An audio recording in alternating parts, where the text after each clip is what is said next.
a nossa manhã com Deus. Que momento oportuno. Você, quando a gente lê na palavra de Deus, né, Provérbios 8, ele vai dizer assim, não é o texto que eu vou meditar não, tá, irmãos? Salomão diz, eu amo, e aqueles que me amam, e aqueles que pela manhã me buscam, eles me encontram. Tesouros e bem duráveis estão nas minhas mãos. Então, nós devemos buscar a Deus em todos os momentos. Mas eu creio que a primícia pela manhã, porque essa é a primícia que você está dando para Ele. Como que é importante a gente dar para Deus a primeira fatia do bolo. Eu sempre falo aqui para as pessoas, né? Quando se tem um aniversário de crianças, e aí todo mundo fica vendo, né? Para quem que ela vai dar o primeiro pedaço? O primeiro pedaço é honra, o resto só é bolo. A primeira hora do dia é honra, as demais horas do dia só é horas. E é por isso que a gente precisa aprender que aquilo que você faz primeiro para Deus é honra. E Deus diz, eu honrarei aqueles que me honram, amém? Mas eu quero meditar com vocês 2 versículos, primeiro Lucas 5:4 e outro Efésios 5:18. 2 textos muito conhecidos. Lucas 5:4, tendo acabado de falar, disse a Simão, vá para onde as águas são mais fundas, lancem as redes para a pesca. Vão para onde as águas são mais fundas e lancem as redes para a pesca. Efésios 5:18, só o final. 5:18, não vos embriagueis com vinho em que há contendas, mas enchei-vos do Espírito Santo. Incline a sua cabeça. Espírito Santo, nós te amamos. Deus Espírito Santo, nós te amamos. Deus Espírito Santo, tome o teu lugar de honra nesse templo, nesse santuário. Tome o teu lugar de honra em nosso coração. Espírito Santo, nós estamos oferecendo a Deus a primícia do nosso dia, as primeiras horas da manhã, em adoração, em comunhão, em gratidão. Espírito Santo, que o Senhor venha abençoar a cada família aqui representada nesta manhã. Que o Senhor possa abençoar aquelas também que não puderem estar aqui. Por isso, Espírito Santo, que nesta manhã o Senhor possa cumprir no nosso coração qual é a boa, perfeita, agradável vontade de Deus para a nossa vida e para a nossa família. É o que nós te pedimos em nome de Jesus. Eu creio que tudo aquilo que tira o nosso pé do contato com a terra, tudo que tira o nosso pé, quebrando aí a lei da gravidade, nos amedronta. Tudo que faz você perder o contato, o controle com seus pés no chão, amedronta a gente. Por quê? Porque a gente gosta de estar no controle das coisas. Como que é difícil a gente passar o controle de áreas importantes da vida da gente para que outras pessoas possam controlar. Como que é difícil a gente deixar de ser o capitão do nosso navio para a gente deixar outras pessoas pilotar o nosso navio, como que é difícil sentar no banco de carona, impossibilitado de dirigir por alguma situação, e você dá o carro seu para que outras pessoas pudessem dirigir. E são muitas coisas que tiram essa sensação de terra debaixo dos pés. Sempre a gente recebe pessoa no escritório, desesperada, e ela fala: pastor, a terra sumiu debaixo dos meus pés. É quando a pessoa recebe uma notícia que está com câncer. É quando a pessoa recebe uma má notícia.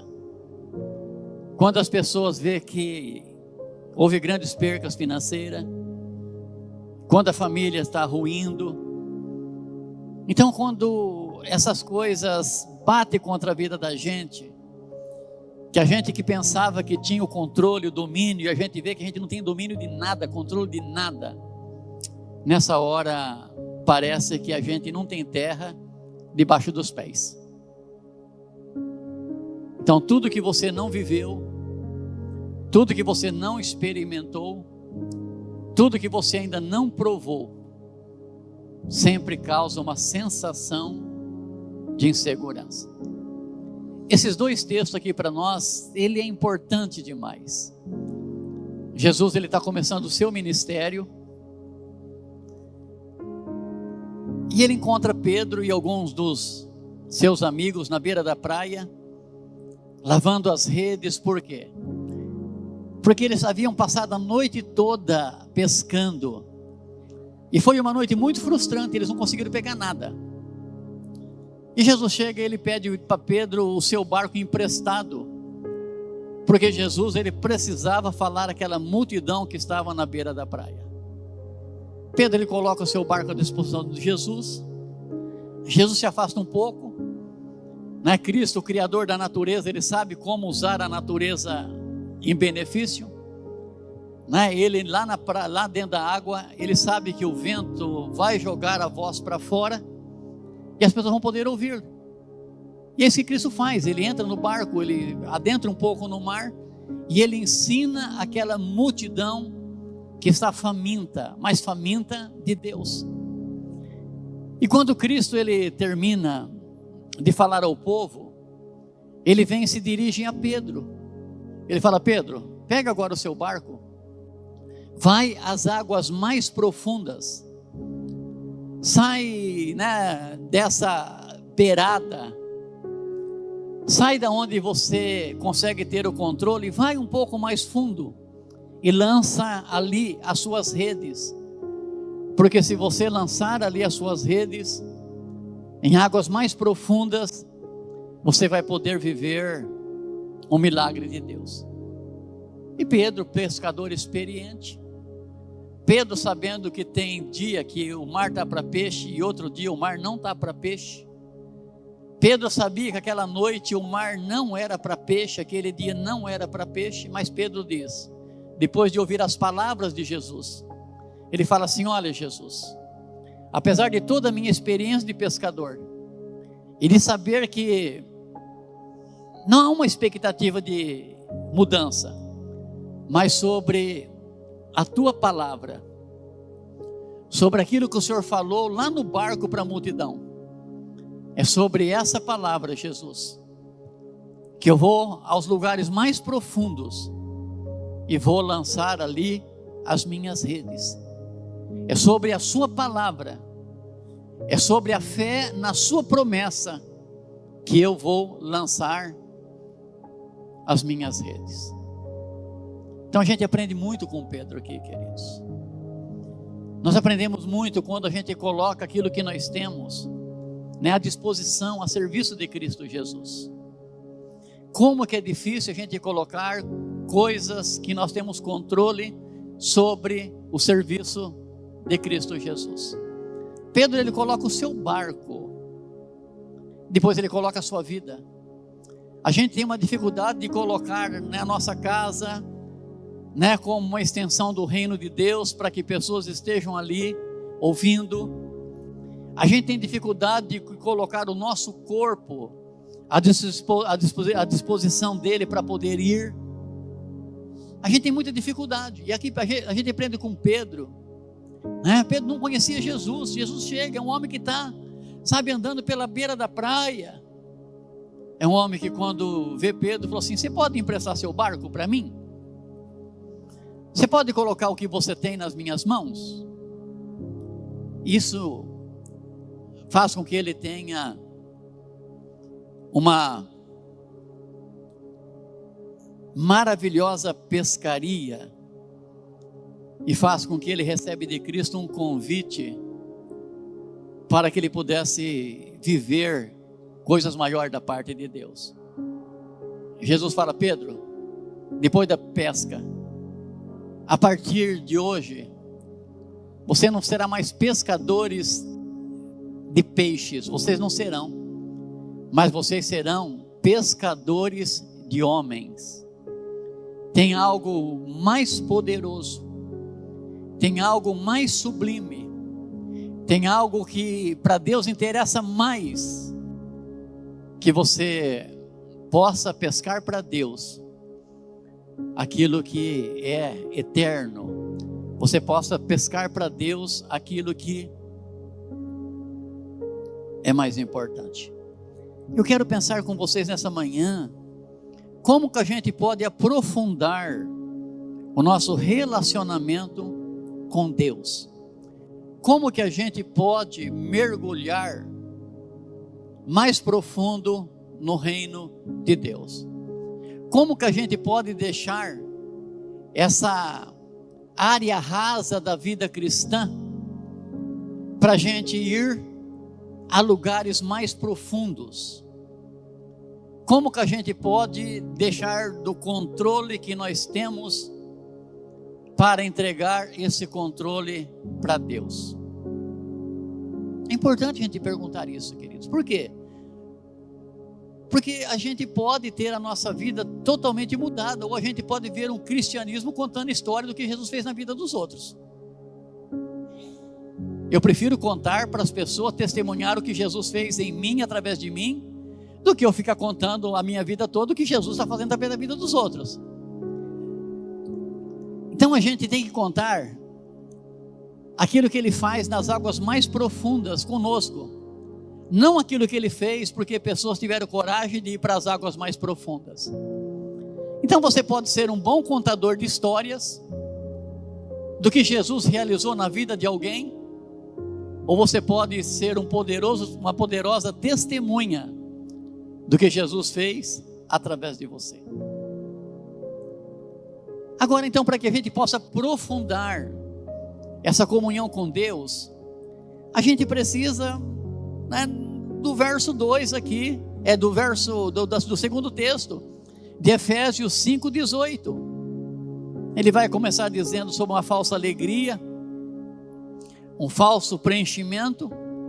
Ele fala: não se embriaguem com vinho, não busquem como ébrio a alegria do álcool, porque sempre haverá confusão, mas vocês precisam se encher do Espírito Santo de Deus. Vocês precisam se encher do Espírito Santo. Então, assim como Jesus, ele vai falar lá em João capítulo 7, o verso 38, aquele que me conhecer, como está escrito nas Escrituras, um rio de água viva jorrará do seu coração. A gente precisa também conhecer o Espírito Santo, como está escrito na Bíblia. Sempre eu gosto de usar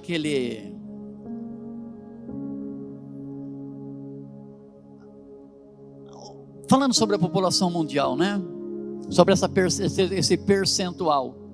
O mundo hoje tem 8 bilhões e 500 milhões de habitantes. Só 30% consideram cristãos, contando evangélicos e católicos. Então 2 bilhões e 500, 2 bilhões e 600 milhões que confessam acreditar em Jesus. Sobram-se 6 bilhões de pessoas, que 3 bilhões delas ouviram algumas vezes falar o nome de Jesus, Mas são 3 bilhões de pessoas que nunca ouviram falar o nome de Jesus nenhuma vez. Agora então, esses 6 bilhões nunca ouviram falar do Espírito Santo. Se eles não ouviram falar de Jesus, imagina ouvirem falar do Espírito Santo. Agora imagina também dentro desse 2 bilhões e 600 milhões de cristãos que nunca tiveram um relacionamento com o Espírito Santo de Deus. Então a gente precisa conhecer o Espírito Santo. E a Bíblia vai dizer: enchei-vos, né, do Espírito Santo. Então esse enchimento aqui, esse enchei-vos, é um imperativo, que eu preciso me encher, né? Eu me enchi em 88, estou me enchendo hoje, e preciso me encher dele todos os dias da minha vida. Mas pastor, como é que eu sei que eu estou sendo cheio do Espírito Santo? Porque tem pessoas que pensam nesse enchimento do Espírito Santo como se fosse uma coisa que tivesse que todos os dias dar a ele, né, uma sensação de que eu estou arrepiado, alguma coisa física tem que acontecer. E não. Se você continuar lendo ali Efésios 5, versos 19, 20 e 21, ele vai dizer que quando você enche do Espírito Santo, você enche de comunhão, você se enche de adoração, você se enche de gratidão, você se enche de submissão. Então é fácil. Como que eu sei se a minha vida cristã está cheia da presença do Espírito Santo? Paulo não vai dizer nenhuma aqui nesse texto de falar em língua, sair pulando. Ele vai dizer que quando a nossa vida ela está cheia do Espírito Santo, quando nós nos enchemos do Espírito Santo, nós temos comunhão com Deus, temos comunhão com pessoas. Nós temos aquele sentimento, aquele desejo de adoração. Eu não posso deixar de adorar aquele que deu vida a mim. Adoração, né, tem a ver com devoção. Devoção fala de devoção mesmo. Não sei se vocês passaram hoje ou alguns dias da semana de frente à igreja ali. Eles usam o estacionamento das lojas, do banco. Sabe, eles têm uma devoção. É uma devoção canalizada errada. Eles têm a devoção aos ídolos, têm devoções a tantas coisas. Mas agora nós cristãos, que sabemos de toda a verdade, a gente precisaria canalizar melhor a nossa adoração a Ele. Então devoção fala de momentos que você fica a sós com Ele, através da oração, através da leitura da palavra, através de louvores, né? A gente tem muita facilidade de sentir-se bem, né, coletivamente, mas quando a gente está cheio do Espírito Santo, a gente faz de cada momento da vida da gente um momento especial na presença de Deus. Então a gente tem comunhão, tem adoração, gratidão, gente, submissão. O que é isso, submissão? Deus, o Senhor precisa de mim? Eu estou aqui, Senhor. Eu me sujeito, eu me submeto, eu me prostro. Então com isso a gente consegue com o quê? A gente consegue ter uma vida mais plena de comunhão com Deus. A gente consegue começar a experimentar em Deus coisas que a maioria das pessoas não estão experimentando, mesmo sentando todos os cultos num banco como esse.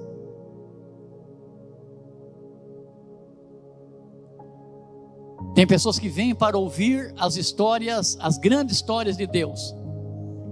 E tem pessoas que vêm para contar as grandes histórias que Deus está fazendo através da vida delas. Tem um texto em Ezequiel capítulo 47, que vai falar de um rio, o rio das águas purificadoras. É uma visão que Deus deu ao profeta Ezequiel, que vai acontecer durante o reinado milenar ainda. Ele vê um pequeno rio que sai debaixo do trono de Deus, e é um filetinho de água que vai correndo em direção ao Oriente, em direção ao Mar Morto. E o anjo pega o profeta Ezequiel naquela visão e começa a caminhar por dentro daquele rio. O anjo mede 500 metros e a água dava pelos tornozelos de Ezequiel. Mas ele caminha mais, o anjo mede mais 500 metros. Agora a água dá pelo joelho dele. O anjo mede mais 500 metros. A água está nos lombos, meio costa. O anjo mede mais 500 metros. E leva Ezequiel. E quando Ezequiel chega naquele lugar, ele já não consegue mais tocar o pé no chão. E a Bíblia diz, é um rio que não se pode passar andando. É um rio que se atravessa a nado. E o anjo pegou Ezequiel e o começou a levar de um lado para o outro. Mostra o que, queridos? Que na caminhada cristã, você acha que a gente sabe tudo sobre Deus? Você pensa que a gente sabe tudo sobre o Espírito Santo? A gente não conhece nada. Eu não sei se nesses 30 e tantos anos de caminhada, eu não sei se eu já saí da água do tornozelo. Não sei se a água está no joelho. Uma coisa eu sei, ainda eu estou sentindo o pé no chão, porque quando você está num local que você não tem o pé no chão, que alguém precisa levar você, é que você está entregando o controle da sua vida nas mãos de alguém. Enquanto você escolhe o que você quer fazer na igreja, enquanto você escolhe se você vai fazer ou não vai fazer, você ainda está com seus pés no chão. E Deus, Ele quer nos levar para lugares onde nós não temos o controle, mas que Ele tem o controle de todas as coisas. É que Jesus estava dizendo para Pedro: Pedro, existe águas mais profundas. Pedro, existe águas onde você pode viver coisas maiores. Existe águas, Pedro, onde você pode experimentar milagres maiores. Agora ele poderia ter feito a opção de ficar sentado na beira da praia, né? Não, Deus, nós estivemos lá, né? E aí você come o peixe de São Pedro. O peixe de São Pedro é tilápia, irmãos. Você paga caro para comer o peixe de São Pedro, mas pensa em espinho, rapaz. A tilápia só tem espinho, né? Entendeu? Então muitas vezes é assim, né? A gente chega lá na beira e vamos comer tilápia, né? Chamado peixe de São Pedro. E a gente deixa de experimentar coisas maiores da parte de Deus. Então a primeira lição que nós aprendemos aqui é que a gente precisa de um relacionamento mais íntimo com o Espírito Santo de Deus. E esse relacionamento mais íntimo com o Espírito Santo de Deus, a gente tem não apenas uma manhã como essa na igreja, não apenas em alguns cultos da noite, mas esse relacionamento mais íntimo, mais pessoal, se dá, queridos, quando você escolhe sozinho, sozinha, se aventurar nas águas mais profundas da comunhão com o Espírito Santo de Deus. Mas a gente precisa entender como que o Espírito de Deus manifesta, porque eu creio que o maior erro nosso é a gente não entender como que o Espírito de Deus se manifestou lá no Velho Testamento e como ele se manifesta através de nós. Onde que na Bíblia está relacionada a primeira vez sobre o Espírito de Deus? Gênesis, capítulo 1, o verso 2. O verso 1 diz assim: no princípio criou Deus os céus e a terra.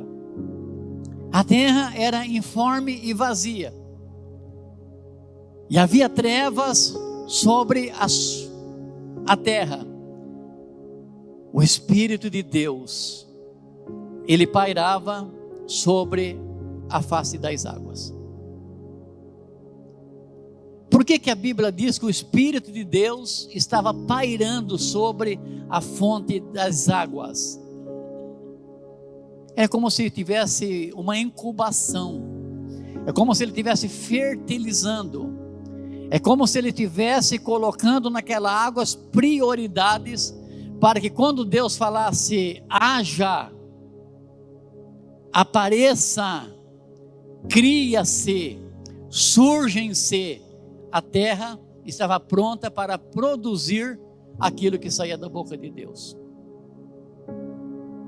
Deus, ele faz o homem ao sexto dia, é um amontoado de barro, é uma imagem.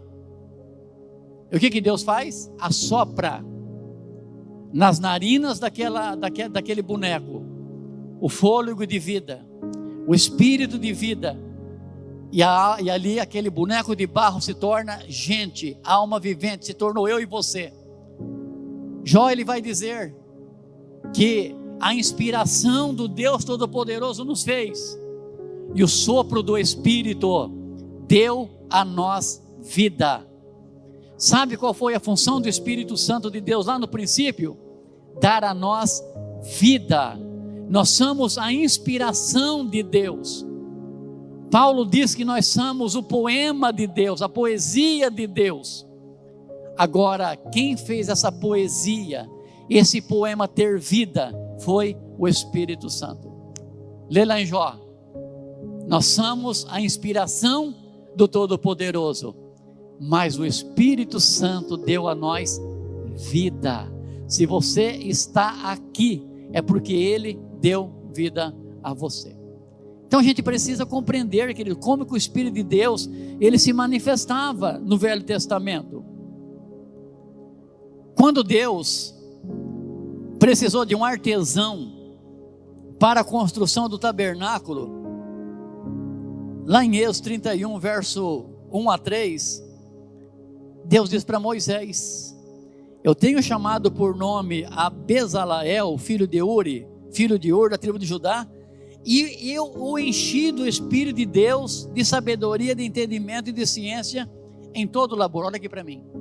Quando Deus precisou de um artesão, quando Deus precisou de um artista, para que todas as obras que Deus havia planejado fossem construídas, Deus escolheu um homem.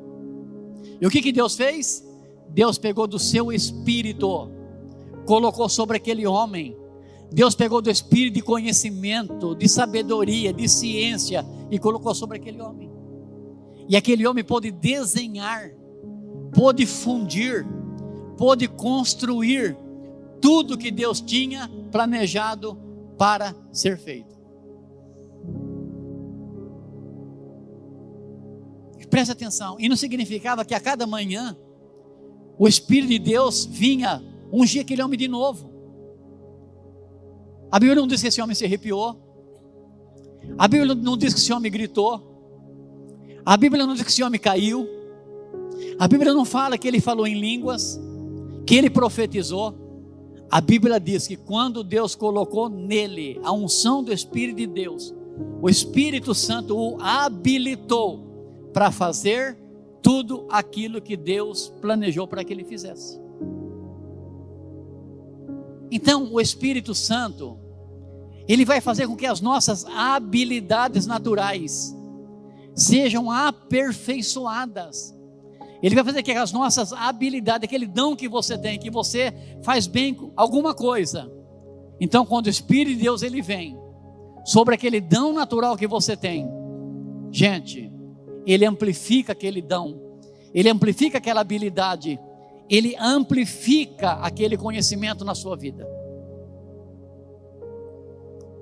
Quando Deus precisou de um libertador para livrar o seu povo do inimigo, o Espírito Santo ungiu a Jefité, está lá, Juízes 11:29. Ele ungiu a Gideão, Juízes 6:34. Ele ungiu a Sansão, Juízes 15:14. Quando Deus precisou de um rei para o lugar de Saul, Deus ungiu Davi, e o Espírito de Deus veio sobre a vida de Davi. Irmãos, olha lá quando Deus precisou de um libertador, e o povo de Deus clamou, e está lá assim: e Deus levantou Jefité, Deus levantou Gideão, e a Bíblia diz que o Espírito de Deus veio sobre Jefité, e ele saiu para a guerra. O Espírito de Deus veio sobre Gideão, e ele juntou um grande exército. O Espírito de Deus veio sobre Sansão. Sabe o que aconteceu com Sansão? Na unção do Espírito, ele pega uma queixada de jumento, uma caveira de um jumento, e ele consegue destruir 1000 soldados com aquela cabeça daquele jumento. Você viu que o Espírito de Deus, ele ungia as pessoas para guerrear, para defender a sua nação, para defender a sua família. O Espírito de Deus para dar coragem para as pessoas, queridos, lutarem, guerrearem. Se a gente buscasse um pouquinho mais dessa presença, eu tenho certeza que a gente não desistiria com tanta facilidade da nossa família. A gente não desistiria com tanta facilidade do nosso casamento. A gente não desistiria dos nossos filhos. A gente não desistiria de coisa importante que Deus colocou na nossa vida. Porque quando o Espírito de Deus ele vem, queridos, quando ele se manifesta, quando ele é derramado, a pessoa se levanta com muito poder, com muita autoridade, com muita unção. Então, quando Deus precisou de pessoas, Deus ungiu elas com o Espírito Santo, queridos. Essa capacitação do Espírito vem para nos fazer mais produtivo naquilo que Deus nos chamou para fazer. Olha Isaías 11:2. Eu vou ler para vocês. Depois Isaías 61 está falando de alguma coisa que o Espírito de Deus ia fazer sobre Jesus e sobre a igreja. Isaías 11:2: e repousará sobre ele o Espírito do Senhor, o Espírito de sabedoria, o Espírito de entendimento, o Espírito de conselho, o Espírito de fortaleza, o Espírito de conhecimento, o Espírito do temor do Senhor. Isaías 61:1: o Espírito soberano Deus veio sobre mim, porque o Senhor me ungiu para levar boas notícias aos pobres, enviou-me para cuidar daqueles que estão com o coração quebrantado, me ungiu para anunciar liberdade aos cativos, me ungiu para levar libertação das trevas aos prisioneiros. Nesses dois textos nós encontramos a ação e a manifestação do Espírito Santo sobre a vida de Cristo e da igreja, queridos. Olha o que o profeta diz: vai repousar sobre a vida de Jesus e sobre a igreja o Espírito do Senhor. Vai repousar sobre Jesus e a igreja o Espírito de sabedoria, o Espírito de entendimento, o Espírito de conselho, o Espírito de fortaleza, o Espírito de conhecimento e o Espírito de temor a Deus. Vai repousar. No Velho Testamento, o Espírito de Deus ele vinha sobre uma pessoa, cumpria aquele propósito que Deus havia estabelecido, e o Espírito de Deus voltava. Agora eles não, o Espírito de Deus vai repousar, ele vai descer, ele vai fazer morada. Isso então vai descer sobre a vida de vocês, sobre o corpo de vocês, sobre o coração de vocês, o Espírito do Senhor. Vai habitar em vocês o Espírito de Deus. Paulo diz em Coríntios 1:13, e depois 3:13, e depois 6:19, vocês não sabem que vocês agora são templos de Deus, santuários de Deus, e que o Espírito Santo habita em vocês, vindo da parte de Deus. Gente, é isso. Quem que vai descer sobre nós? O Espírito do Senhor. Aí ele vai falando, né? Quais são as facetas, as características desse Espírito? O Espírito de sabedoria. Gente, quando o Espírito de Deus vem sobre a igreja, não existe um povo mais sábio do que o povo de Deus.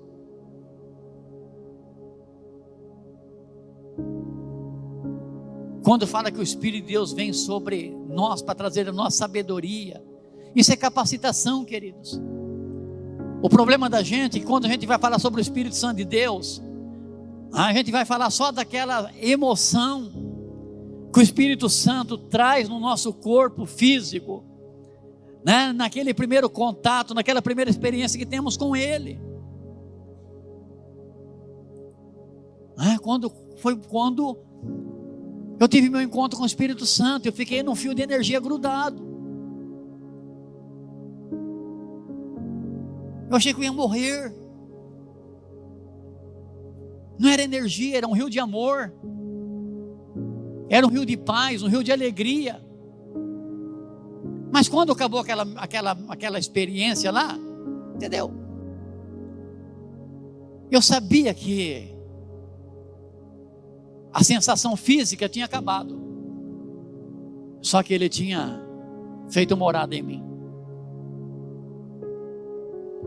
Eu preciso sentir essa presença tomando choque todo dia? Lógico que não, queridos.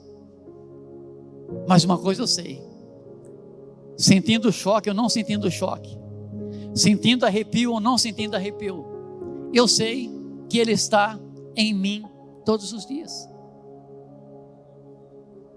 E o problema das pessoas é: se eu não sentir Ele me sacudir todos os dias, eu não vou me levantar. Gente, você acredita que você foi salva? Agora vem cá.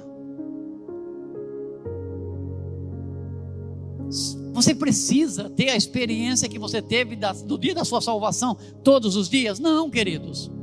Você foi salvo lá e está salvo aqui, acabou. Você não acredita que você continua salvo? Por que as pessoas não acreditam que o Espírito Santo que tocou nelas de uma forma especial, lá no comecinho da sua vida, não está com ele hoje? Então, o que nós temos que ensinar para nossas crianças, para os nossos adolescentes, para os nossos jovens, para a igreja? Olha, quando o Espírito de sabedoria for derramado sobre o seu coração, ninguém vai parar você na sua vida estudantil, ninguém vai parar você na sua vida acadêmica, ninguém vai parar você na sua profissão. Você vai sobressair sobre todos. O que Salomão pediu para Deus, quando Deus disse para aquele jovem de 21 anos, que estava assumindo o reinado do pai: pede o que você quer que eu te dê. Era um jovem, ele não pede nada que pudesse alegrar o coração de um jovem. Ele fala: eu preciso que o Senhor me dê sabedoria. E a Bíblia diz que ninguém teve mais sabedoria do que Salomão antes dele e nem depois dele. Não há nenhum botânico, não há nenhum doutor em biologia que conseguiu escrever tanto sobre plantas. Ele escreveu do musgo que nasce através da umidade no muro, até as maiores árvores que existem na terra. Não houve nenhum homem com tamanha sabedoria do que Salomão. E a Bíblia está dizendo, queridos, que o Espírito de Deus, Ele é o Espírito de sabedoria. O povo de Deus deve ser um povo sábio. O povo de Deus deve aproveitar dessa unção de Deus para fazer a diferença no mundo. Mas as nossas crianças, quando falam do Espírito Santo para eles, falam: o Espírito de Deus vai chegar aqui, você tem que cair no chão. O Espírito de Deus vai chegar aqui, você vai tremer. O Espírito de Deus vai chegar aqui, você vai ter que pular, chorar. Isso acontece, queridos, uma vez, pouquíssimas vezes. Agora, o que as nossas crianças precisam ter no coração, os jovens, se você buscar o Espírito Santo, a sabedoria de Deus vai cair sobre o seu coração, e você vai fazer a diferença no mundo que você está vivendo. Espírito de entendimento, espírito de conselho, de fortaleza, espírito de conhecimento, de temor a Deus. O texto de Isaías 61, o Espírito ungiu a Jesus e ungiu a igreja. Para quê? 4 coisas, queridos. Olha aqui para mim. Porque a gente muitas vezes quer essa unção, para quê? Para que a gente quer a unção do Espírito Santo? Fala no seu coração. Ah, pastor, eu quero essa unção. Mas para quê? A unção não vem para você ficar sentado no banco. O Espírito de Deus me ungiu, primeiro, para anunciar boas novas. Então o Espírito de Deus vem para nos tirar do banco, para anunciar as boas novas para quem está vivendo um caos no seu coração. Então a primeira coisa que o Espírito de Deus faz é tirar a gente da zona de conforto. Ele me ungiu para anunciar boas novas. Segundo, Ele me ungiu para curar os contritos de coração, quebrantados de coração. São as pessoas que estão doentes na alma, depressão, pânico, angústia, desespero, vontade de morrer. É a segunda área que o Espírito de Deus ele faz quando está na vida da gente. Porque o que adianta a pessoa estar perdoada e não conseguir viver uma vida abundante dentro da igreja? Jesus diz: eu vim para que vocês tenham vida e vida com abundância. Vida com abundância, queridos, é vida com leveza, é vida com paz, é vida com alegria, é vida celebrativa, é vida que vale a pena viver. As pessoas estão perdoadas, estão indo para o céu, mas não conseguem viver a vida. Por quê? Porque são pessoas que ainda estão vivendo os traumas do passado. E o Espírito de Deus vem sobre você para você curar essas feridas emocionais que as pessoas estão passando. A gente fala, vai para o psicólogo, né? Entendeu? A psicologia foi desenvolvida para trabalhar com os mutilados da Segunda Guerra, queridos. Né? Pessoas que na época não tinham anestesia e eles tinham que tomar poderosas doses de morfina, de heroína, para aguentar a dor. Aí voltou aquela geração de mutilados e dependentes químicos. Aí se investiu muito na psicologia para isso, para ajudar essas pessoas a encontrar uma razão de viver. Mas a Bíblia diz que o Espírito de Deus capacitou a igreja para curar as pessoas que estão feridas no seu coração. Essa semana eu fiz um velório do menino de 21 anos, se enforcou. Estava lá a mãe despedaçada, né, Mauro? Familiares do Mauro aqui. Entendeu? A mãe quebrada do lado do caixão. O pai em choque. Mas ninguém consegue enxergar. Sabe a dor da alma das pessoas, queridos? Aí a pessoa chega para você, começa a contar dos seus traumas, das suas dores, das suas frustrações. É mais fácil falar, né? Vai lá, psicólogo. Que são profissionais importantíssimos, tá? Ajuda por demais. Eu encaminho muita gente para os psicólogos. Mas antes eu levo elas para Jesus. Antes elas vão para Jesus. Então a gente precisa do quê?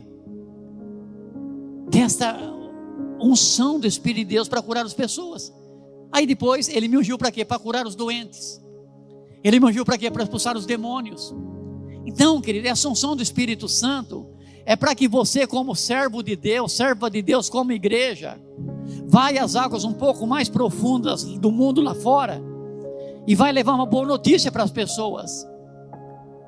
vai curar os corações feridos, machucados das pessoas, vai curar os doentes lá fora, e vai libertar os oprimidos que estão lá fora também.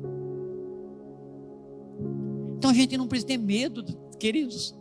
Ele te ungiu para isso, Ele te capacitou para isso. Então você tem que ter fé, como você tem fé na sua salvação, você tem que ter fé nessa capacitação. Como você não tem que sentir nada para você, além de fé, para saber que está salvo, você não precisa de ter nada além de fé, que o Espírito de Deus está com você. Olha, quando Cristo me encontrou,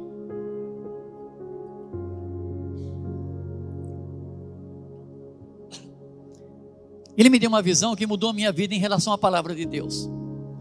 Eu sempre gostei de ler a Bíblia, mesmo quando estava no Carismáticos, eu li a Bíblia 2 vezes de capa a capa. Lá é 72 livros, né? O nosso 66, é mais fácil de ler ainda. Eu li a Bíblia 2 vezes de capa a capa, porque eu encontrei um versículo dizendo assim: você conhece a verdade, e a verdade que você conhece, ela te liberta. Eu falei, então eu tenho que conhecer a Bíblia. Li a Bíblia 2 vezes, capa a capa. Mas quando eu encontrei Cristo Jesus, ou Cristo me encontrou, né, sempre lendo a Bíblia, estudando a Bíblia, mas numa noite, eu deitei para dormir e o sono não vinha. E a minha vontade era ficar dizendo para Deus que eu amava, né, bem quase caindo da cama, passou ali, nem relar em mim. Senhor, eu te amo. Senhor, eu preciso do Senhor. Senhor, olha como que o Senhor é lindo. Ali conversando com Deus, e de repente, né, eu olho, eu estou em pé, era um corredorzinho assim, a cama assim, um corredorzinho assim, e eu olho, eu estou em pé, olhando para o meu corpo deitado naquela cama, como eu estou vendo vocês. O espírito saiu do corpo, a alma, e não dava medo, né? Eu olhava deitado naquela cama, eu me via deitado naquela cama ali, e eu em pé do lado, contemplando aquela visão. E tudo Deus quer ensinar para a gente. Eu falei, Deus, o que o Senhor quer me ensinar com isso? Nisso veio uma Bíblia voando dentro do quarto, uma Bíblia normal, e aquela Bíblia ela rodava dentro do quarto numa velocidade incrível. E eu falei para Deus, Deus, o que eu faço? Ele falou, pegue. Quando ele falou pegue, a Bíblia veio e grudou na minha mão. Tum. Eu conto, eu vejo, estou vendo. Eu falei, Deus, o que eu faço? Ele falou, coma. Sabe quando você dá 4 mordidas na Bíblia, você parece que você morde aquela bola de algodão doce, que você morde e derrete? Foi dessa maneira, aquela coisa doce, gostosa. Comi a Bíblia, só estava sozinho deitado ali do lado, né? Já não estava mais de pé. E aí, perguntei novamente, o que o Senhor quis me ensinar com tudo isso? Ele falou, coma a minha palavra de dia, pela manhã, à tarde e à noite. Porque se você comer a minha palavra, eu vou usar a sua boca para falar com o meu povo.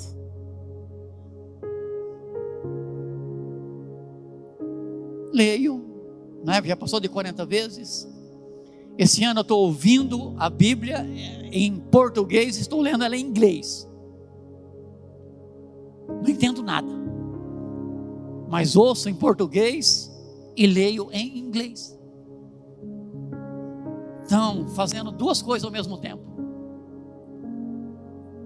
Agora vem cá, pastor, toda vez que você vai pregar, pastor, o senhor vai ter essa visão da Bíblia rodando dentro do quarto? Deus vai precisar falar para o senhor fazer de novo aquilo que o senhor falou lá atrás? Lógico que não, queridos. Agora o que eu faço? Eu tenho que pregar? Eu vou jejuar. O que eu tenho que, eu vou pregar? Eu vou orar. Eu vou pregar? Eu vou buscar de Deus. O que Deus quer falar com a igreja? Não é que eu quero falar com a igreja.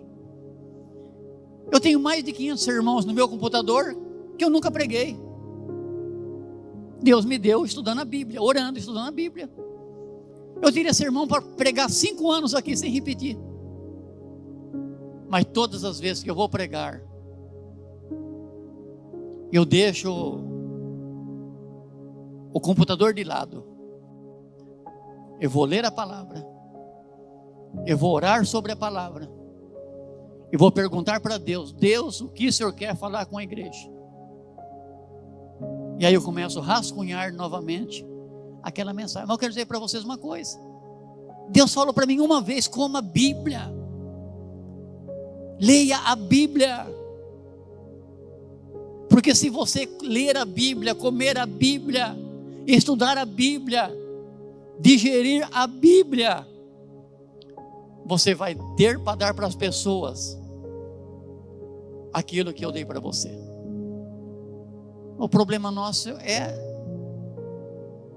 pastor, é tão duro ler a Bíblia, né? Queridos, olha aqui para mim. Esse é o Velho e o Novo Testamento. 5.500 promessas de Deus para você. E eu quero um dom do Espírito Santo. O dom do conhecimento. O dom do conhecimento é manifesto na busca da direção de Deus, naquilo que Deus quer falar. A gente vive muitas vezes que nem uma mulher, uma moribunda, né? Moribunda, assim, uma mulher que estava assim morrendo. Charles Spurgeon, o príncipe dos pregadores, foi fazer uma visita a uma senhora que ela estava morrendo, uma idosa.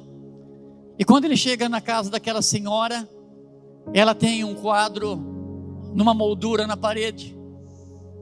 E ele olha para aquela moldura e ele fala assim: quem que deu isso para a senhora? E ela diz: olha, eu trabalhei para uma família muito rica, mais de 30 anos, eles não tinham filhos, e eles morreram, e eles deixaram esse quadro para mim. E era um testamento da família, que todos os bens da família ficavam para aquela mulher. E aquela mulher morreu pobre, com testamento colocado na parede. Ela olhava para aquele testamento todos os dias, e ela não conseguia usufruir dos bens que estavam naquele testamento. A Bíblia é o testamento de Deus para nós. São 5.500 promessas de Deus para nós, para nossa família, para o nosso casamento. Mas a Bíblia está na mesa aberta, está no criado muro empoeirado, muitas vezes numa moldura do Salmo 23 numa parede, ou do Salmo 91. A gente tem um poderoso testamento da parte de Deus, e a gente não toma posse dele, porque a gente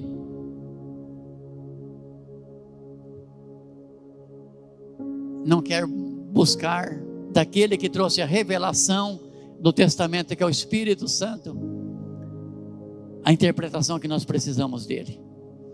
Quem escreveu a Bíblia foi homens, inspirado pelo Espírito Santo, e apenas o Espírito Santo pode trazer para nós a interpretação das Escrituras. Nenhuma profecia é de interpretação humana, mas todas as profecias têm como intérprete o próprio Espírito Santo de Deus. Queridos, águas mais profundas, precisamos ter conhecimento. Já vamos orar, tá? Sobre a capacitação da igreja. 1 Coríntios 12:1, depois o 4:6, o verso 1. Irmãos, quanto aos dons espirituais, não quero que vocês sejam ignorantes. Há diferentes tipos de dons, mas o Espírito é o mesmo. Há diferentes tipos de ministérios, mas o Senhor é o mesmo. Há diferentes formas de atuação, mas é o mesmo Deus que atua tudo em todos. Eu creio que a nossa maior dificuldade, não vou dizer erro, é vincular a manifestação do Espírito em nós, através de sentimentos, como eu falei há pouco, emoções, tremores, quedas, gritos, risos. A gente muitas vezes é como o profeta Elias.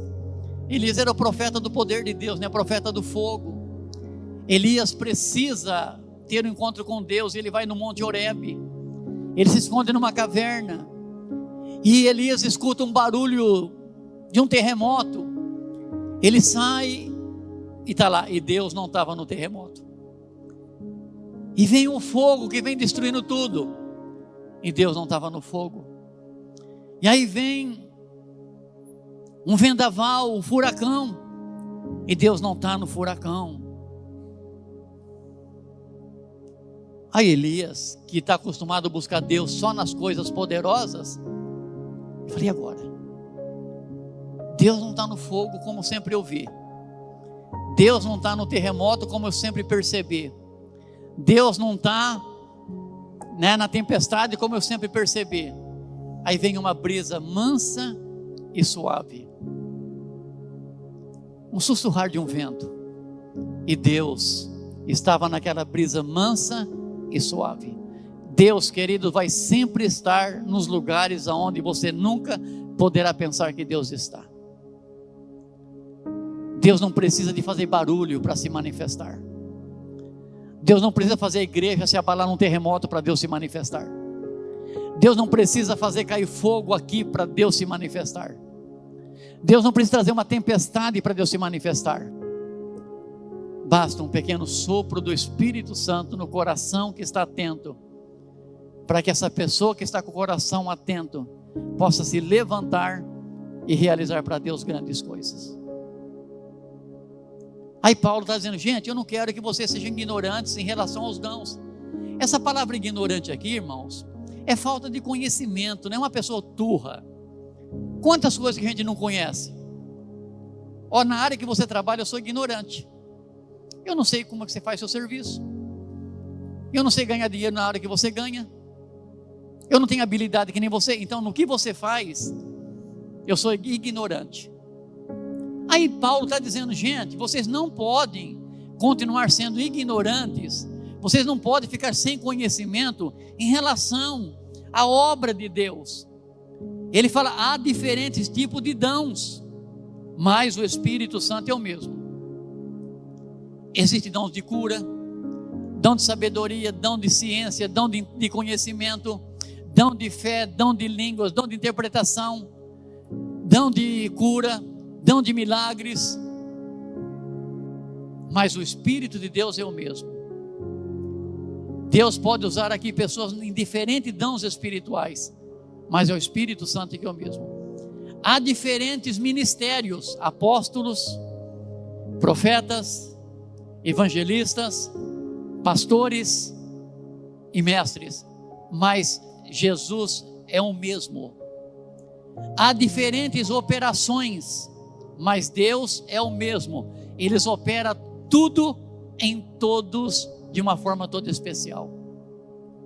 Queridos, então quando a gente permite que o Espírito de Deus nos leve aos lugares mais profundos do relacionamento, Ele começa a agir na vida da gente de uma forma toda especial.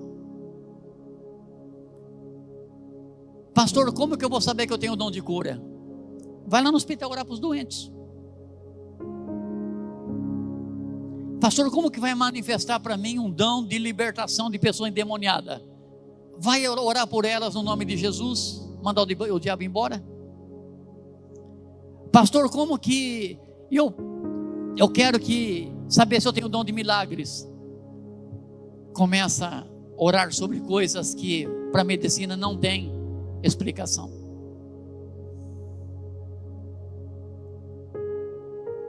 Queridos, os dons estão com o Espírito Santo que está dentro de você, e você não precisa sentir nada. Surge um necessitado, tenha só fé, Ele está em mim, e se Ele está em mim, o que essa pessoa precisa, eu posso oferecer a ela pelo Espírito Santo que está em mim. Então você vai orar, você não sente nada. Gente, as orações que você deu mais resultado. Sabe aquela oração que você nem acredita no que você está orando? Gente, eu fiz umas orações umas vezes aí, eu falo, cabeça em outro lugar. Eu tenho medo de orar, eu falo assim, Deus, se não for o Senhor, a sua misericórdia, essa pessoa está roubada. Depois a pessoa vem contar, pastor, que oração poderosa, que poderosa, poderoso é Ele, entendeu? Né?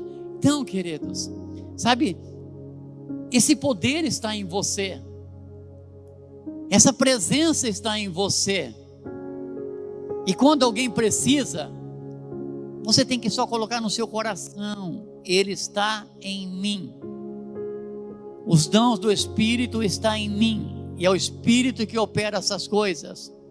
O ministério está em mim, é Jesus que opera essas coisas. A operações está em meu favor, mas é Deus que faz todas as coisas. Queridos, isso é Deus trazendo para nós habilidades para fazer as coisas. Olha aqui, hoje eu vou encerrar. Eu creio que a maior tragédia da igreja, de pessoas, é pensar que eles são voluntários. O que é uma pessoa voluntária? É uma pessoa que faz alguma coisa no horário que ela pode, da forma que ela quer, quando ela quer, e que a pessoa que ela está fazendo aquilo não pode fazer nada por ela.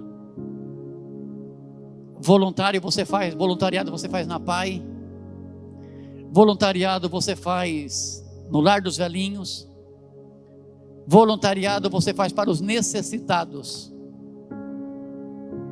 voluntariado você faz para quem não pode retribuir a você. Agora a pessoa chegar na igreja e falar assim: eu sou voluntário, trabalho para Deus na hora que eu quero, como eu quero, o dia que eu quero, e Deus não pode me retribuir. Queridos, é ministério, é dons, é operações. Dons é o Espírito Santo, ministérios é com Jesus, operações, habilidades, capacitação, Deus.